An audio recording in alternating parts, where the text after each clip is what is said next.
વડનગરના સંઘના 100 વર્ષ નિમિત્તે વિરાટ હિન્દુ સંમેલન ભવ્ય રીતે યોજાયું। સંઘના 100 વર્ષ પૂર્ણ થવા નિમિત્તે વડનગર મંડળ દ્વારા નવીન સર્વ વિદ્યાલયના વિશાળ મેદાનમાં વિરાટ હિન્દુ સંમેલનનું ભવ્ય આયોજન કરવામાં આવ્યું હતું। દેશભક્તિ અને એકતાના જુસ્સાથી ઓતપ્રોત આ કાર્યક્રમમાં મોટી સંખ્યામાં હિન્દુ સમાજના લોકો ઉપસ્થિત રહ્યા હતા।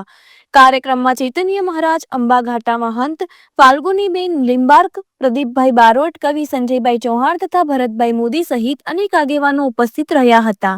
તેમજ પાલિકા પ્રમુખ મિતિકાબેન શાહ, ભાજપ કોષાધ્યક્ષ કમલ પટેલ અને વડનગર મંડળના કાર્યકરો મોટી સંખ્યામાં હાજર રહ્યા હતા। પ્રદીપભાઈ બારોટે પોતાના ઉદ્બોધનમાં જણાવ્યું હતું કે ભેગા થવું, એક થવું અને ભેગા થઈને એક રહેવું એ આજના સમયની જરૂરિયાત છે। નાત જાત, ઊંચ નીચ જેવા ભેદભાવ ભૂલીને સૌએ એકતા સાથે આગળ વધવું જોઈએ।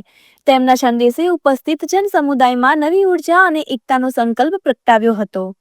કાર્યક્રમ દરમિયાન દીકરીઓ દ્વારા રજૂ કરાયેલા તલવાર રાસે સૌનું મન મોહી લીધું હતું। બહેનોના આ શૌર્ય પ્રદર્શનથી મહિલા શક્તિનો અનોખો પરિચય મળ્યો હતો। ભરતભાઈ મોદીએ પોતાના પ્રવચનમાં જણાવ્યું હતું કે બહેનો ગરબે પણ ઘૂમી શકે અને જરૂર પડે તો તલવાર પણ ખેંચી શકે છે, એમ કહી મહિલા શક્તિની મહત્તા ઉજાગર કરી હતી। સમારોહના અંતે તમામ મહેમાનો અને ઉપસ્થિત જનોએ એક સ્વરે ભારત માતાની આરતી ઉતારી દેશપ્રેમ અને એકતાનો સંદેશ આપ્યો હતો।